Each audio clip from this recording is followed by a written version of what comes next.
عقلمند لوگ قرآن مجید میں ان کو بتایا گیا الذین یذکرون اللہ قیاما وقعودا وعلی جنوبہم ویتفکرون فی خلق السماوات والارض ربنا ما خلقت هذا باطلا سبحانک فقنا عذاب النار۔ کون ہے عقلمند لوگ؟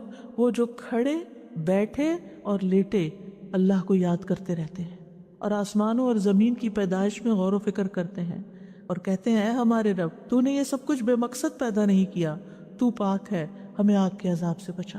اور خاص طور پر جب آپ کچن میں کام کر رہے ہوں، کوکنگ کر رہے ہوں، اس وقت روزانہ کوشش کریں کہ آگ کے عذاب سے پناہ کی دعا کریں، کیونکہ وہاں آگ قریب ہوتی ہے تو انسان کے پھر دل سے دعا نکلتی ہے۔ یعنی اس سے بہتر موقع کوئی نہیں ہوتا کہ جب انسان آگ سے بچنے کی دعا کرے۔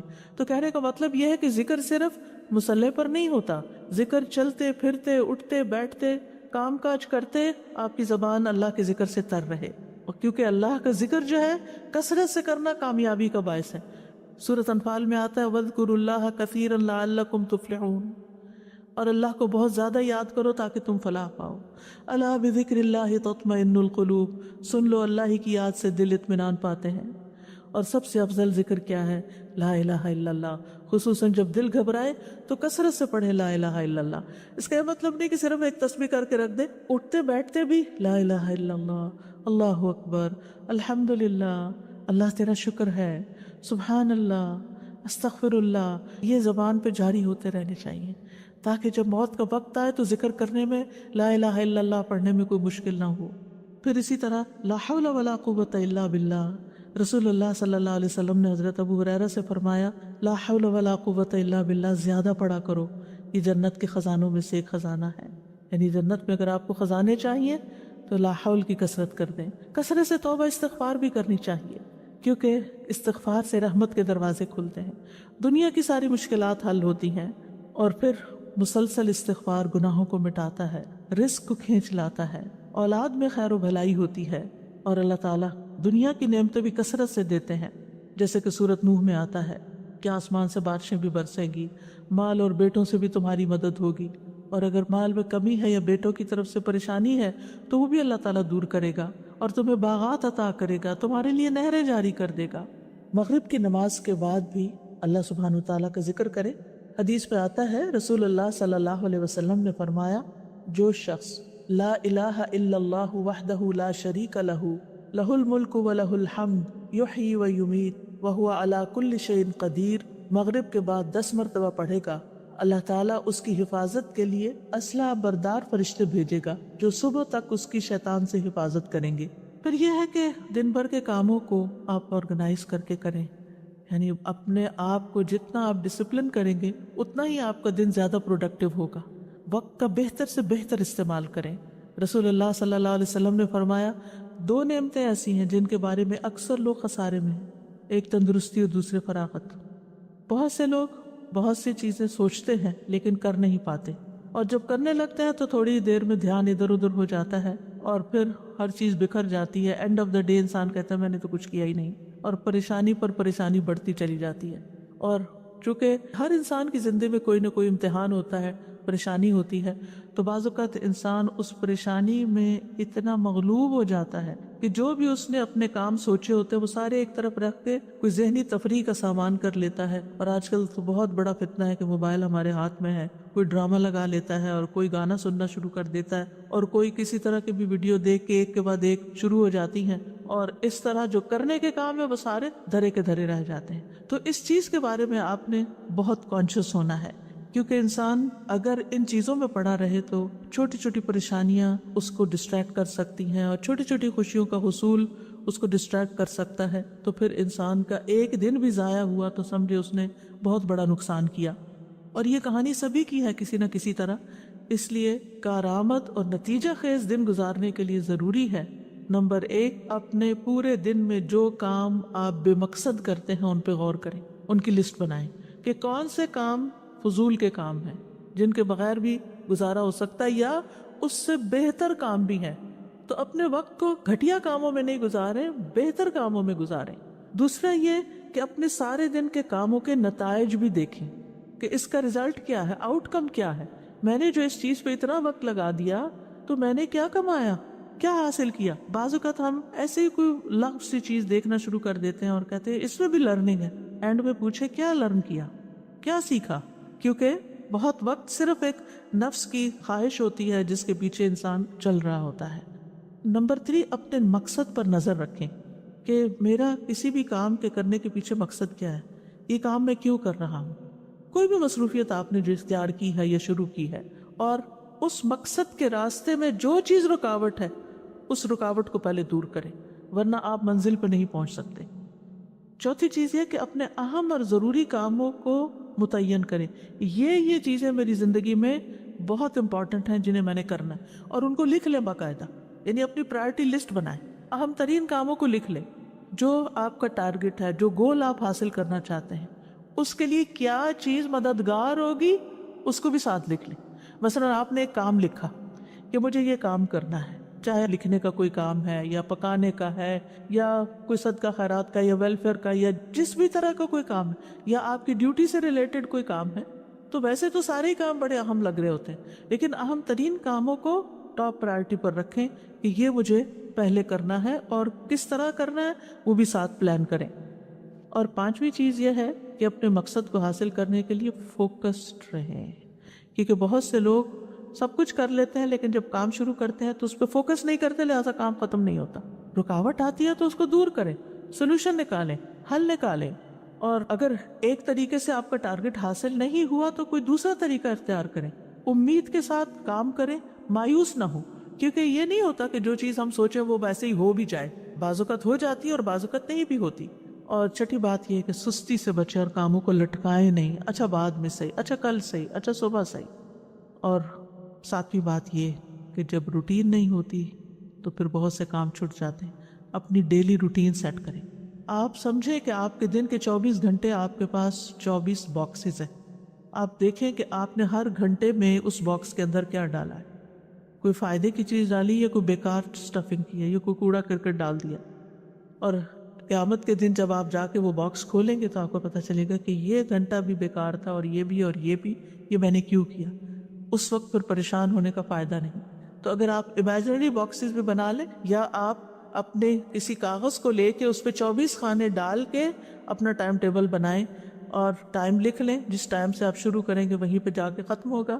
آپ شیٹ کے اوپر سارے خانے جو نیند کا ٹائم ہے اس کو آپ الگ کر لیں، اور باقی جو بیداری کے ٹائم ہے ان کو آپ لکیر لگا کے ہر گھنٹے کا کام لکھیں کہ اس گھنٹے میں مجھے کیا کرنا ہے.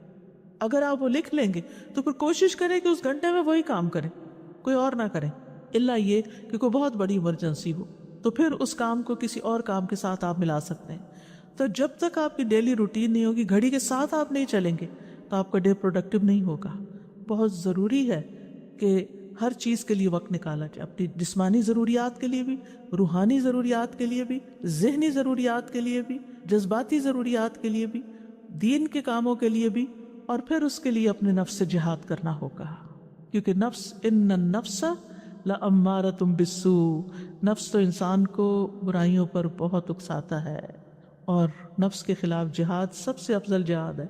نبی صلی اللہ علیہ وسلم نے فرمایا اللہ عز و جل کی ذات کی خاطر تیرا اپنے نفس اور خواہش سے جہاد کرنا افضل جہاد ہے، اور اس میں کبھی اپنی نیند کو قربان کرنا اور کبھی اپنی کسی پسندیدہ چیز کو قربان کرنا کہ نہیں اب اس چیز کا وقت نہیں.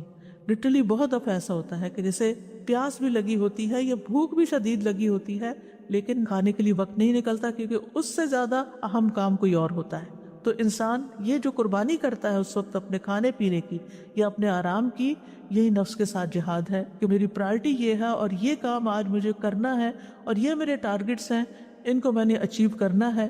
تو انشاءاللہ اللہ سبحانہ وتعالیٰ بہت آسانی کریں گے. اور کچھ چیزیں آپ پھر ملٹی ٹاسکنگ میں بھی لا سکتے ہیں، دو کام اکٹھے بھی کر سکتے ہیں تاکہ آپ کا وقت بچے. اور اگر آپ وقت میں برکت لانا چاہتے ہیں نا تو 5 نمازیں وقت کی پابندی کے ساتھ ادا کریں، کیونکہ ان الصلاۃ کانت علی المؤمنین کتابا موقوتا، بے شک نماز ایمان والوں پر ہمیشہ سے ایسا فرض ہے جس کا وقت مقرر کیا ہوا ہے. اور سب سے افضل عمل کیا ہے؟ نماز کو اس کے اول وقت پر ادا کرنا. نمازوں کے وقت کو ضائع کرنے والے کے لیے ہلاکت ہے. فَوَيْلٌ لِّلْمُصَلِّينَ الَّذِينَ هُمْ عَنْ صَلَاتِهِمْ سَاهُونَ. یہ کون لوگ ہیں؟ یہ وہ لوگ ہیں جو اپنے وقت کو ٹال کے نماز پڑھتے ہیں لیکن تاخیر سے پڑھتے ہیں، غیر ضروری کاموں میں زیادہ وقت لگا دیتے ہیں، نماز کی تاخیر کر دیتے اور پھر اس میں جلدی جلدی نماز پڑھ کے اٹھ جاتے ہیں۔ ایسی نماز کو منافق کی نماز کہا گیا۔ مصعب بن سعد سے روایت، انہوں نے کہا میں نے اپنے والد سے کہا اے ابا جان، آپ نے دیکھا اللہ تبارک و تعالیٰ کا یہ فرمان الذین هم عن صلاتهم ساہون، تو اب میں سے کون ہے جو نماز میں نہیں بھولتا، جس کے دل میں خیال نہیں آتے؟ انہوں نے کہا اس کا یہ مطلب نہیں، اس آیت سے مراد وقت کا ضائع کرنا ہے کہ انسان فضول کاموں میں لگا رہے یہاں تک کہ وقت ضائع کر دے، یعنی نماز کا اصل وقت چلا جائے۔ اس لیے نماز اپنے وقت پر، ایسا نہ ہو کہ فجر کی نماز قضا ہو جائے، اور ایسا نہ ہو کہ سوئے رہیں، کیونکہ نبی صلی اللہ علیہ وسلم نے اپنا ایک خواب بیان کرتے ہوئے فرمایا، آپ نے خواب میں دیکھا کہ ایک شخص تھا جس کا سر پتھر سے کچلا جا رہا تھا، وہ قرآن کا حافظ تھا مگر وہ اس سے غافل ہو گیا اور فرض نماز پڑھے بغیر سو جاتا تھا۔ اور پھر نماز لیٹ کرنا جو ہے نفاق کی علامت ہے۔ منافق سورج کو دیکھتا رہتا ہے، جب شیطان کے دو سینگوں کے درمیان وہ ہوتا ہے یعنی غروب ہونے کے قریب ہوتا ہے تو اٹھ کر 4 ٹھونگے مارنے لگ جاتا ہے اور ان میں اللہ کا ذکر نہیں کرتا، یعنی کہ جو منافقوں کے بارے میں قرآن مجید میں آتا ہے وَلَا يَأْتُونَ الصَّلَاةَ إِلَّا وَهُمْ كُسَالَىٰ، کہ وہ نماز سستی کر کر کے پڑھتے ہیں، دیر سے پڑھتے ہیں، دنیا کے کاموں سے تھک کے پھر نماز پڑھتے ہیں اور اس میں کوئی خشوع و خضوع نہیں ہوتا۔ نماز جو ہے قبر میں بھی ساتھ ہوگی، حفاظت کرے گی، نماز بندے کی حفاظت کرے گی، لیکن کس کی نماز؟ وہ جو اپنی نمازوں کی حفاظت کرتا ہے۔ وَالَّذِينَ هُمْ عَلَىٰ صَلَاتِهِمْ يُحَافِظُونَ، بندے کو جب قبر میں رکھا جاتا ہے اور لوگ قبر میں دفنا کے جاتے ہیں تو جانے والوں کی زمین پہ جو جوتوں کی آواز آتی ہے وہ بھی سنتا ہے۔ اگر وہ مومن ہوتا ہے تو نماز اس کے سر کی طرف آ جاتی ہے، روزہ دائیں طرف، زکوٰۃ بائیں طرف، دیگر نیک کام اس کے پاؤں کی طرف آ جاتے ہیں۔ تو جب سر کی طرف سے فرشتہ عذاب دینے کو آتا تو نماز اس کو روک دیتی ہے، اور اسی طرح باقی نیکیاں بھی۔ نماز کہتی ہے میری طرف سے آنے کا راستہ نہیں ہے۔ اس لیے کتنا ضروری ہے کہ ہم اس نماز کی حفاظت کریں، اور مرد خاص طور پر باجماعت نماز کی حفاظت کریں۔ اگر گھر میں 2 مرد بھی ہیں اور مسجد بہت دور ہے کہ ہر وقت نہیں جا سکتے تو اکیلے اکیلے نماز پڑھنے کی بجائے جماعت سے پڑھیں، اور اگر گھر کی خواتین بھی ساتھ شامل ہونا چاہیں تو موسٹ ویلکم۔ اور اگر مسجد بھیج سکتے ہیں اور بچے چھوٹے ہیں، یعنی آپ خود تو نہیں جا سکتی لیکن ان کو مسجد لے جا بھی سکتی ہیں اگر آپ کے ہسبینڈ مصروف ہیں یا وہ اویلیبل نہیں ہیں، تاکہ بچے مسجد کی عادت ڈالیں۔ اور پھر نماز کے وقت سے ذرا پہلے جائیں تاکہ نماز کی سنتیں ادا ہوں۔ جو شخص دن میں 12 رکعتیں ادا کرے اس کے لیے جنت میں گھر بنا دیا جاتا ہے، 2 فجر سے پہلے، 4 ظہر سے پہلے، 2 ظہر کے بعد، 2 مغرب کے بعد اور 2 عشاء کے بعد، یہ 12 رکعتیں بنتی ہیں۔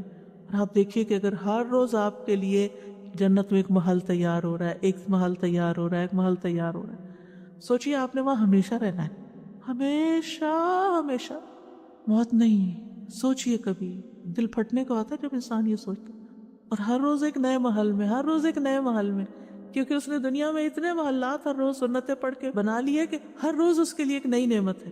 یہ وہ چیزیں جن کی دنیا میں لوگ تمنا کرتے ہیں، لیکن دنیا میں یہ سب کچھ نہیں مل سکتا۔ دن کی 12 رکعتیں ادا کرنے میں زیادہ سے زیادہ کتنا ٹائم لگ جائے گا؟ آدھا گھنٹہ۔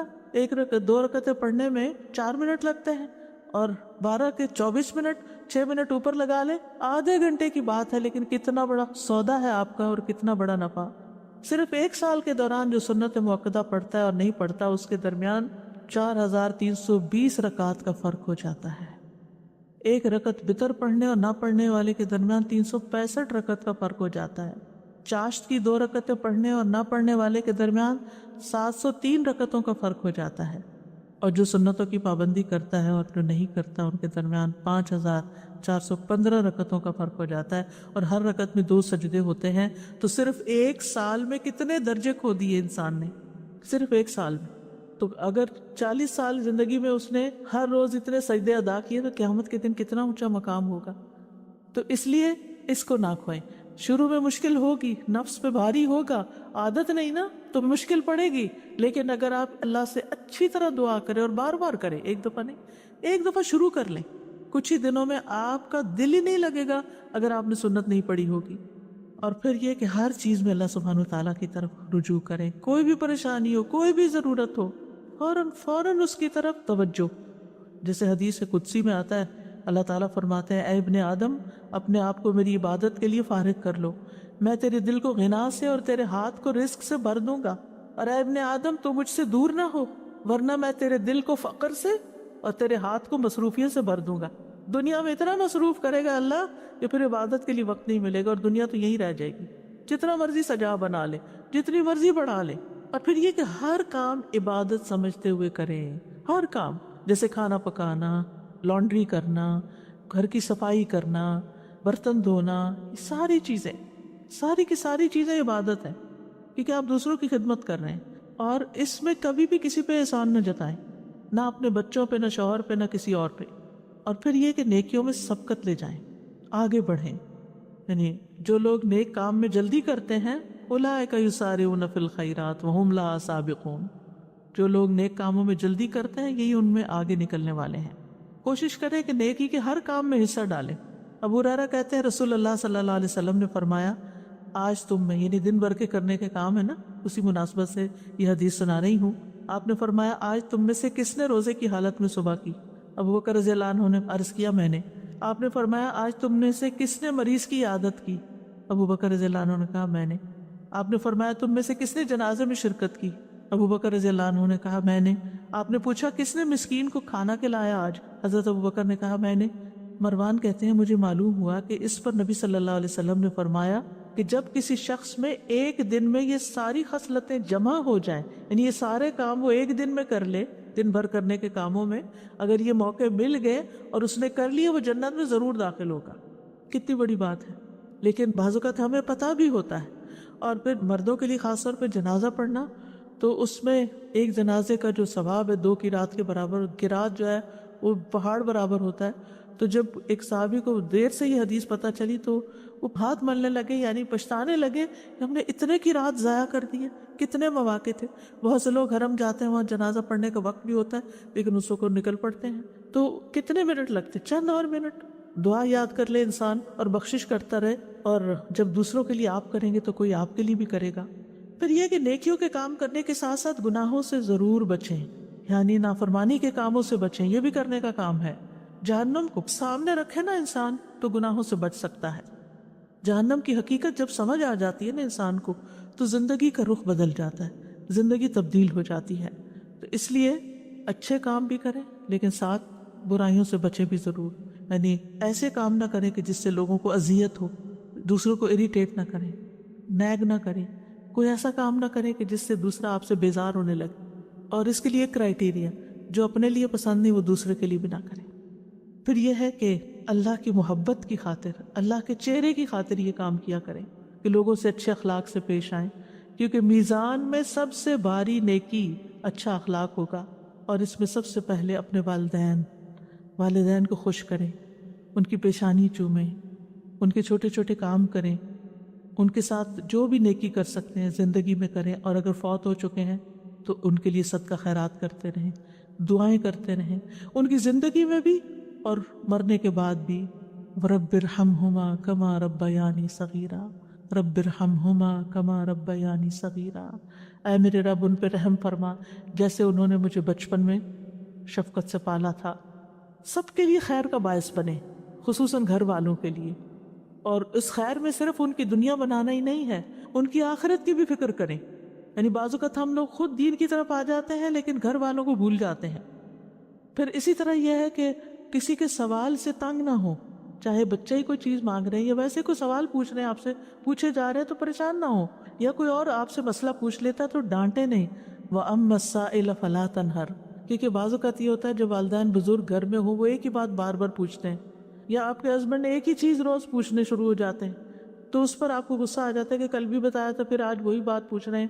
تو اس لیے بہتر یہ ہے کہ اس وقت اپنے آپ کو کنٹرول کر لیں یا جواباً سوال کر دیں کہ آپ کا کیا خیال ہے، آپ ذرا سوچیں، ذہن پہ زور ڈالیں. کیونکہ بعض اوقات وہ صرف بات بڑھانے کے لیے آپ سے وہی بات پوچھ لیتے ہیں جو پہلے بھی پوچھی ہوتی ہے. تو سوال سے تنگ نہیں ہونا. بچہ کچھ مانگ رہا ہے تو تنگ نہیں ہونا، شٹ اپ کال نہیں دینی کہ چپ ہو جاؤ تو میرا سر کھا گئے ہو میں فارغ ہو کے دوں گی. نہیں، اپنا کام روک دیں، جا کے اس کی ضرورت پوری کر دیں اور پھر آگے بڑھیں. جہاں بھی بیٹھیں، کھانے کی ٹیبل پہ بھی بیٹھیں، خیر پھیلانے والے ہوں، مبارک بن جائیں. کن مبارکن اینما کنتا، جہاں بھی ہو مبارک بنے. اور وہ کیسے؟ ابن قیم کہتے ہیں آدمی کی برکت یہ ہے کہ جہاں بھی مقیم ہو خیر کی تعلیم دے، اچھی بات زبان سے نکالے، اچھی بات کریں. اسی لیے نبی صلی اللہ علیہ وسلم کھانے میں نقص نہیں نکالتے تھے. ہو سکتا ہے آپ کو پسند نہ ہو لیکن دوسرے کو بھی آپ بدمزہ کر رہے ہیں کھانے کی شکایت کر کر کے. اور بچوں کی تربیت کے لیے کھانا کھانے کا وقت بہترین وقت ہے جب ان کے ساتھ بیٹھ کر آپ ان کو کوئی اچھی بات بتا سکتے. لیکن اللہ کی خاطر اس وقت ان کی کھچائی نہ شروع کر دیں کہ دن بھر کے بعد اب ہاتھ آئے ہیں. بہت سے لوگ کھانے کی بیس پہ بیٹھ کے ان کا حساب کتاب شروع کر دیتے ہیں اور ان کے سارے دن کا جو کام کاج ہے ان کا محاسبہ شروع کر دیتے ہیں اور اس طرح سارے گھر والوں کا کھانا جو ہے وہ بدمزہ کر دیتے ہیں. اس سے بھی بچنا چاہیے. پھر پڑوسیوں کی خبر گیری کریں، ان کے کھانے پینے کا خیال رکھنا. نبی صلی اللہ علیہ وسلم نے فرمایا اے ابو ذر، جب تم سالن پکاؤ تو شوربہ زیادہ کر لو، پڑوسی کی خبر گیری کرو. یعنی کسی بھی طرح اپنے اپنے کلچر کے مطابق آپ پڑوسی کا، اپنے دوستوں کا خیال رکھ سکتے ہیں. مریض کی عیادت اگر جا نہ سکیں، جیسے کووڈ پیشنٹس کا آپ وزٹ نہیں کر سکتے، فون پر عیادت کر لیں، میسج کر لیں، کیونکہ یہ بھی نیکی کے کاموں میں سے ایک ہے اور آج کل یہ نیکی کمانے کا بہت موقع ہے. پھر سلام کو گھر میں بھی عام کریں، باہر بھی اور گھر میں. یعنی میک شور کہ صبح اٹھتے ہی گھر والوں کو سلام کریں، بچوں کو سلام کریں، بچے آپ کو سلام کریں. مرد گھر سے باہر گئے نماز پڑھنے کے لیے، واپس آئے سلام کریں. اگر وہ نہ کرے تو آپ سلام کریں اور حال بھی ضرور پوچھیں، کیا حال ہے آپ کا، کیسی رات گزری. بس اتنا سا جملہ ان کا دل بڑھا دے گا. اس سے محبتوں میں اضافہ ہوتا ہے اور سلام کرنا بخشش کا باعث ہے. رسول اللہ صلی اللہ علیہ وسلم نے فرمایا بے شک بخشش کو لازم کرنے والے امور سلام کو عام کرنا اور اچھی طرح گفتگو کرنا ہے. یعنی آپ سلام کر رہے ہیں، سلامتی کی دعا دے رہے ہیں، گھر والے سلامت ہوں گے تو آپ کا بھی دل سکون میں ہوگا اور ساتھ آپ کی اپنی بخشش ہو رہی ہے. کر سلام رہے اور آپ کے گناہ معاف ہو رہے ہیں. آتے جاتے چلتے پھرتے گھر میں سلام کرتے رہیں. بچوں کو بھی خود سلام کریں کہ ان کو عادت ہو جائے. پھر گھر والوں کے کاموں میں ان کی مدد بھی کریں. اور یہ عورتوں مردوں دونوں کے لیے ہے، بڑوں کے لیے چھوٹوں کے لیے. حضرت عائشہ سے اسود نے پوچھا کہ نبی صلی اللہ علیہ وسلم اپنے گھر میں کیا کرتے تھے؟ انہوں نے کہا کہ نبی صلی اللہ علیہ وسلم اپنے گھر کا کام کاج کیا کرتے تھے اور ان کی خدمت کرتے تھے. جب نماز کا وقت ہوتا تو کام چھوڑ کر نماز کے لیے چلے جاتے. ایک اور روایت میں ہے کسی نے پوچھا کہ آپ گھر میں کیا کرتے تھے؟ کہا کہ وہ بھی انسانوں کی طرح انسان تھے. وہ اپنے کپڑوں کو صاف کرتے، بکری کا دودھ دو لیتے، اپنے کام خود کر لیتے تھے، یعنی نبی صلی اللہ علیہ وسلم. تو پھر بیٹوں کو بھی عادت ڈالنی چاہیے یا مردوں کو بھی کہ گھر والوں کے ساتھ تعاون کریں. اور اگر ان کے پاس وقت بالکل نہیں تو گھر والوں کی مدد کے لیے کچھ نہ کچھ انتظام کریں. نبی صلی اللہ علیہ وسلم نے فرمایا تم میں سے بہتر وہ ہے جو اپنے گھر والوں کے لیے بہتر ہو، اور تم سب کی نسبت میں اپنے گھر والوں کے لیے بہتر ہوں. اور اسی طرح گھر والوں پر خوش دلی سے خرچ کرنا چاہیے، خصوصاً مردوں کو جن کے اوپر نان نفقہ فرض ہے، سنت نفل نہیں ہے، فرض ہے. آدمی اپنی ذات پہ، اپنی بیوی بچوں پہ اور اپنے خادم پہ جو خرچ کرتا ہے وہ صدقہ ہوتا ہے. پھر اسی طرح یہ ہے کہ باہم گفتگو سے ماحول کو خوشگوار رکھیں. ہر وقت تلخ باتیں نہ کریں، ہر وقت گھر والوں کے استاد نہ بنے رہیں، ہر وقت انسٹرکشنز نہ دیتے رہیں، کسی غلطی پر بہت زیادہ سرزنش نہ کریں. تھوڑی سی بات سے احساس دلائیں ورنہ آپ کی خاموشی بھی بہت بڑا سبق ہے. بات کرتے ہوئے یاد رکھیں کہ آپ کی ہر بات لکھی جا رہی ہے، فرشتے لکھ رہے ہیں، کرام کاتبین لکھ رہے ہیں. اور اگر آپ اپنی زبان کی حفاظت کریں گے تو نبی صلی اللہ علیہ وسلم نے اس کو خوشخبری دی ہے. فرمایا خوشخبری ہے اس کے لیے جس نے اپنی زبان پہ قابو پا لیا، قیل و قال چھوڑ دے. یعنی اس نے کہا، اس کی بات اس کی بات. آج کل چونکہ کووڈ پھیلا ہوا ہے تو گھر میں بعض اوقات کوئی ویکسین کے خلاف بات شروع کر دیتا ہے، کوئی کسی بیماری کے بارے میں، تو اس پر اچھے سے توجہ دلانی چاہیے کہ یہ لوگوں کی باتیں ہیں، اس پر صحیح علم حاصل کرنے کی ضرورت ہے. اور پھر لایانی گفتگو سے بچیں. اچھا اور سنائیں کیا حال ہے، پھر تھوڑی دیر کے بعد اچھا اور سنائیں کیا حال ہے. یہ جملہ بول بول کے لوگوں سے بیکار کی باتیں نہ کروائیں. رسول اللہ صلی اللہ علیہ وسلم نے فرمایا انسان کے اسلام کی خوبی یہ ہے کہ وہ بے فائدہ چیزوں کو چھوڑ دے، اور بعض اوقات وہ بے فائدہ چیزیں اذیت والی بھی بن جاتی ہیں دوسرے کے لیے. بعض اوقات ہم دوسرے کی بات کاٹ دیتے ہیں تو اس سے دوسروں کو تکلیف پہنچتی ہے. پھر یہ کہ ان چھوٹے چھوٹے گناہوں کے ازالے کے لیے کثرت سے صدقہ کریں. قرآن مجید میں آتا ہے کہ مرنے کے بعد میت کیا چاہے گی؟ رب لولا اخرتنی الی اجل قریب فاصدق، اے میرے رب تو نے مجھے قریبی مہلت کیوں نہ دی کہ میں صدقہ کرتا. اہل علم کہتے ہیں میت صدقے کا اس لیے کہتی ہے کیونکہ موت کے بعد وہ صدقہ کا بہت بڑا فائدہ دیکھتی ہے کہ صدقہ کرتا تو میرے لیے آج کتنی خوشیاں ہوتی ہیں. لہٰذا کثرت سے صدقہ کریں. اور خواتین کو تو خصوصاً نبی صلی اللہ علیہ وسلم نے صدقے کی تلقین کی. اور اس کے لیے کوئی ضروری نہیں ہوتا کہ آپ ہر روز کو بال کا بہت بڑا پورشن صدقہ کریں. تھوڑا تھوڑا بھی کرنا. پھر کبھی کوئی کھانے کی چیز کرنا. کبھی اگر کوئی لینے والا نہیں بھی ہے تو آپ کوائن باکس رکھیں گھر میں, ایسی جگہ پر اپنے روز کا صدقہ ڈالتے رہیں, اور پھر اکٹھا بھی آپ مسجد جائیں یا کہیں جائیں تو وہاں جمع کرا سکتے ہیں. پھر خاص طور پر فقراء اور مساکین جو آپ کے اپنے خاندان میں ہیں یا آپ کے جان پہچان کے لوگوں میں ہیں, ان کے بارے میں فکر مند ہو اور اکٹھا کر کے ان کو بھی آپ بھیج سکتے ہیں.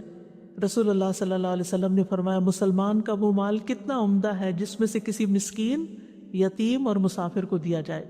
اور اسی طرح زائد ضرورت چیزیں جو ہیں گھر میں ان کو بھی نکالتے رہیں, ضرورت مندوں تک پہنچاتے رہیں, اور اس طرح دوسروں کے دل خوش کرتے رہیں. نبی صلی اللہ علیہ وسلم نے فرمایا, مومن کو خوش کرنا, اس کا قرض ادا کرنا, اس کی ضرورت پوری کرنا, اس سے کسی مصیبت کو دور کرنا افضل اعمال میں سے ہے. یعنی کسی کا دل آپ خوش کر دیں گے تو آپ نے بہترین کام کیا.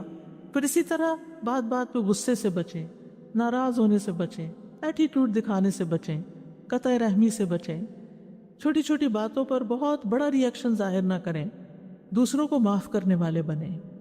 فاصفح الصفح الجمیل, صبر جمیل کے ساتھ ہی الصفح الجمیل آتا ہے. قرآن مجید میں آتا ہے, ایمان والو تمہاری بیویوں اور بچوں میں سے, ازواج کا لفظ آتا ہے, بیوی شوہر دونوں کے لیے ہو سکتا ہے, بعض تمہارے دشمن ہیں سو ان سے ہوشیار رہو, اور اگر تم معاف کر دو اور درگزر کرو تو بے شک اللہ بھی بے حد بخشنے والا نہایت رحم والا ہے. لہذا بہت ضروری ہے کہ ہم گھر والوں کی غلطیاں معاف کر کے دل صاف کرتے رہیں. فرمایا, تمہارے مال اور تمہاری اولاد تو محض ایک آزمائش ہے, اور جو اللہ کے پاس ہے واللہ عندہ اجر عظیم, اور اللہ کے پاس بہت بڑا اجر ہے. کسی پر ظلم کرنے سے بچیں, مظلوم کی آہ سے بچیں. مظلوم کی بد دعا عرش تک جاتی ہے, چاہے وہ آپ کا بچہ ہی کیوں نہ ہو. دل کی سختی سے بچیں, کیونکہ محروم ہے وہ شخص جس کی نماز میں خشوع نہیں اور وہ روتا نہیں. کوشش کریں دن کی کسی نہ کسی نماز میں آپ کو رونا ضرور آئے. پھر اسی طرح برے خیالات اور بدگمانیوں سے بچیں. خود بھی سکون میں رہیں گے, دوسروں کے لیے بھی سکون کا باعث ہوں گے. بدگمانیوں کو دل میں جڑ نہ پکڑنے دیں. اسی طرح آپ غیبت سے بچ سکیں گے اور بہتان تراشی سے بچ سکیں گے. مشکل آ جائے تو صبر اور نماز سے مدد مانگیں. انبیاء کا طریقہ یہ تھا کہ جب کوئی پریشانی آتی فوراً نماز کی طرف لپکتے تھے.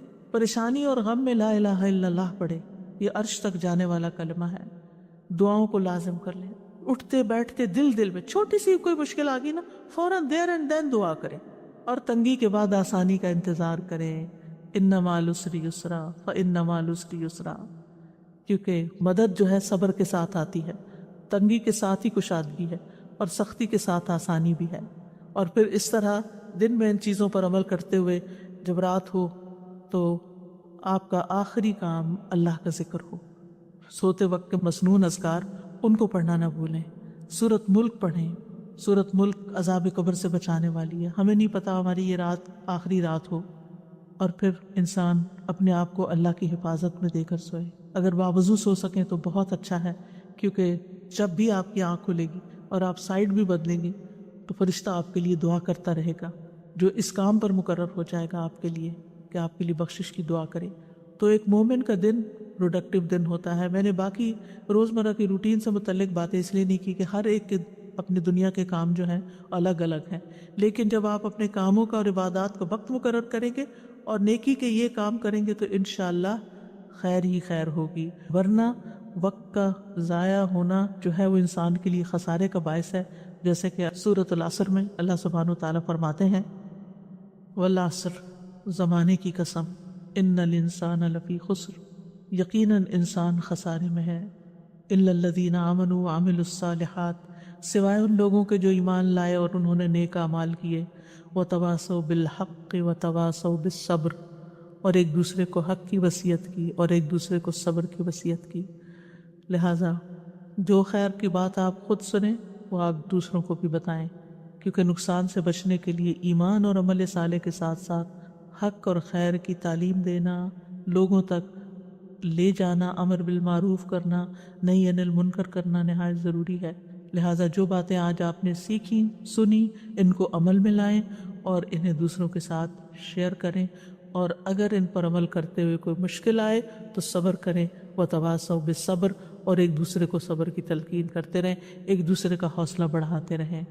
اللہ سبحانہ وتعالیٰ ہم سب کو توفیق دے، جو ہم نے سنا ہے، پڑھا ہے، سیکھا ہے، اللہ تعالیٰ ہمارے عمل میں لے آئے اور ہمارے اس اجر کو قیامت کے دن کے لیے محفوظ کر لے۔ وآخر دعوانا ان الحمد للہ رب العالمین۔